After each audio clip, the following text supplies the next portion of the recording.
Confederate Memorial Day? Are you kidding me? What kind of holiday is that even?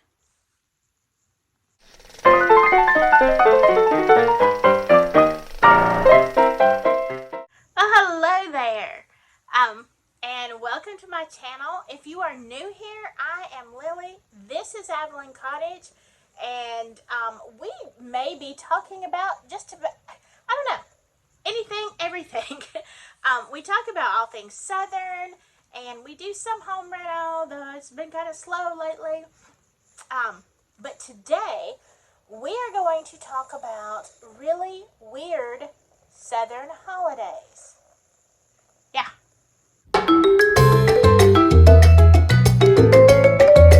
And maybe we can do this episode without any ghosties. That would be great. I hope I didn't just call them in. Y'all know how that goes. It was about a week ago. We had what I have always, even though I'm Southern, I have always considered this the weirdest Southern holiday. And it is the fourth Monday of April. And it is Confederate Memorial Day.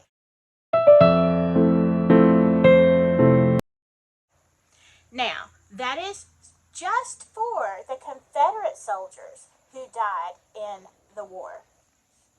Like, if you died in another war, it's just too bad. It is not your day. I don't know. It's crazy. But, yeah, I mean, because, then we have, is it Memorial Day, like in the regular one for everybody? I think it's in May. But no, here in the South, we have to have a special holiday for just one war.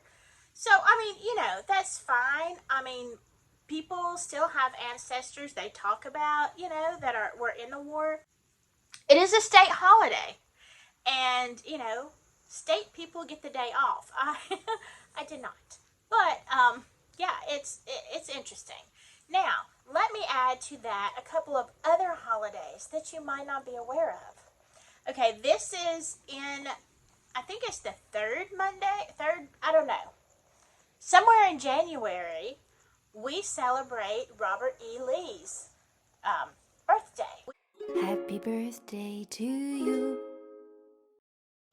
Yeah, another state holiday where if you work for the state of Alabama, you will get that day off with pay. I don't really get it. No offense, Mr. Lee.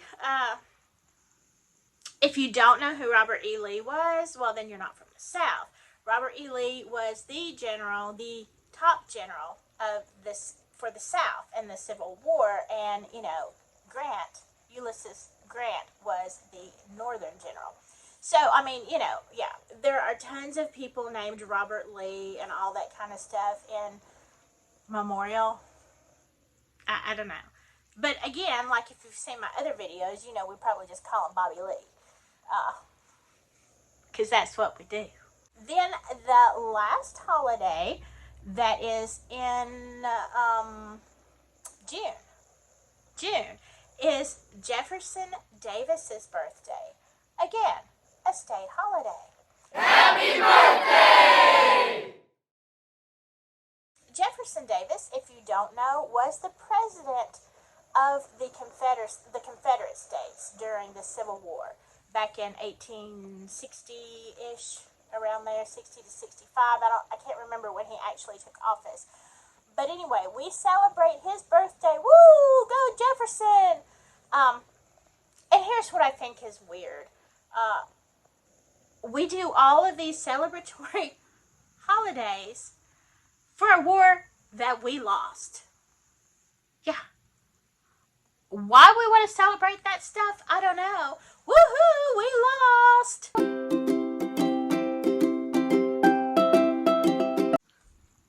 Let me make a state holiday out of that. Not only is it terribly embarrassing for everything it stood for, but, yeah, we didn't even win. So why are we celebrating this holiday? I don't know. I know I have viewers in other countries, so I don't know how much of this you are aware of. But if you are from another southern state, like, the Carolinas or Mississippi, Tennessee, whatever, I have this question, do you celebrate Confederate Memorial Day, Robert E. Lee's birthday, Jefferson Davis's birthday? Is that something y'all do? Is that a state holiday for you, or is it just us in Alabama? Yeah. We've been thrown on the map. Thank you to Casey White and Vicky White, who, have trotted off out of the jail. I don't even know what to say about that. I hope she's okay. I don't know. Hope they find him and justice is served. Yeah, it's weird, but I mean, it's on Reddit, it's on Twitter, it's on TikTok, it's everywhere. And yes, thank you for putting us on the map for something stupid. All right, rant over. I'm gonna tell you about another weird holiday. Okay, I'm gonna tell you about one more weird holiday. It's not like a state holiday or anything like that, but it is something that is very, I don't know if it's exclusive to Alabama, but some of y'all probably do this, maybe even in different ways. But let's talk about Decoration Day. Yeah, Decoration Day. Now, Decoration Day has changed a lot since the time that I was a kid, because now people are so busy and, there's so much going on with their lives and they don't have time. We just don't do it the way we used to do it. But when I was a kid, a long time ago, it was, we had, it was very much a church event. Now it's not necessarily a church event. But back then, Decoration Day consisted of a couple of things. First of all, Decoration Day is bringing fresh flowers to your loved one's grave. And honestly, there were public cemeteries, of course, but most of the cemeteries in the rural areas were behind the church. Beside, somewhere right there on the church grounds, as you had the cemetery, is where your loved ones were buried. So, yeah, we would make a whole day of it. Okay, you come maybe on Saturday, you kind of clean. I make sure if you don't have a gardener, if the church isn't keeping up the grounds, like you've got to clean off the grave, make it all spiffy. And then on Decoration Sunday, you would bring, some people brought live flowers. Most people bring silk flowers, or even way back then, they were plastic. Silk wasn't around yet. That's how old I am. And so anyway, yeah, so they would bring either fresh flowers or fake flowers and put them at the grave site. And that was like, not that you didn't ever bring flowers to your loved ones, but a lot of times people really didn't that much, except on Decoration Sunday. And that was not a certain time of the year. It was just in the spring. So you bring all of your stuff, and because it's at church, this was another occasion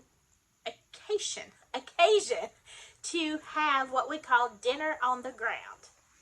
And now, I think maybe in the past it really was on the ground, like on picnic blankets, but we had gotten more uppity by the time I was a kid. And so we would have it in the fellowship hall of the church, or if they didn't have a fellowship hall, they would just set out these big, long tables, and everybody, would put their food on it. You had to bring a casserole, bring a dessert, bring, whatever. Every family brought a couple of dishes. And so the whole time, this would be something that a lot of people were trying to keep warm during service. So you'd have your church service, and you could smell, oh my gosh, as a kid. I can remember sitting in church, and you're smelling the baked beans, and you're smelling this, I don't know, all of this wonderful stuff, and everybody's looking at their watches like, okay, preacher, we've got food cooking. Everybody's hungry. Ain't nobody listening to the sermon. We all just trying to eat. So anyway, everybody would bring their flowers. We would all have dinner together. And what we also did was, it was an all-day event in that people would kind of leave their food out on the tables, kind of just cover it up. And then there would be a singing. And a lot of times that would be when a guest group, several guests. I mean, a singing is going to go on forever. And you would have the guest singers, the stars, like the ones that were an actual group that traveled around. They would be the highlight. Then you'd also have to have the church soloists and maybe a choir number or two, or a couple of people with some guitars or whatever that did specials during regular church services. Everybody got to exhibit their talents. And as the day wore on, the guest singers would usually eat and then, do their thing and leave. And, they weren't necessarily expected to stay all day, but the diehards, the church members, we just stayed all day. I mean, kids would just go out and play because we weren't about that. So we'd be running all through the cemetery and all around the church grounds and all kind of stuff. We were just out there wilding. And, while everybody else was in the church enjoying the singing. So anyway, we still have Decoration Day, but we don't really bury people behind the churches as much as we did. They're usually in separate cemeteries. So for decoration, it's not the event that it used to be. I mean, you do go buy some fake flowers and go put it on your loved one's grave, make it all spiffy and pretty. But that's it. You probably actually do that on a Saturday. But it's not the same. I really do kind of miss that. I mean, another similar event was homecoming. And that was everything except the flowers. It was, the same situation. That was the one day of the year that you would go back to, like, your home church, like where you grew up, that little church in the country or wherever. And everybody would come home, so to speak. And so you would get to see friends and people you had not seen in years, your church family. And so it was a lot of fun. Dinner, singing, same thing. We just called it homecoming. And I'm going to tell you something. My daddy, he would look in the paper when I was a kid. He's going to kill me if he hears me say this. But my daddy would look in the paper for the announcements when I was a kid. We were really poor. And he would see where they were having homecoming because it was a great meal. And then you would always, make a plate, because if you stayed a little while and to the singing and stuff, people would be trying to, get rid of stuff. And they would always say, why don't you just make you a plate for later?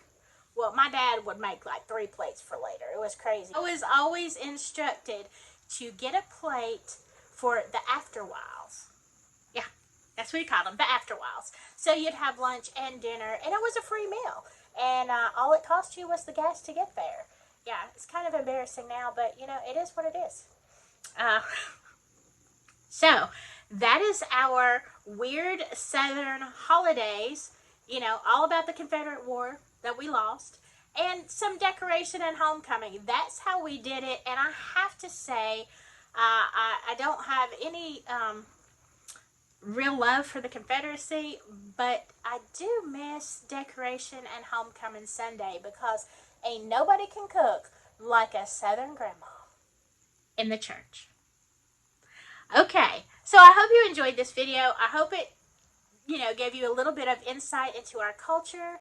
And I'm working on a video that has nothing to do with Southern traditions for next time. And I hope you have a great week. I will see you later. Bye.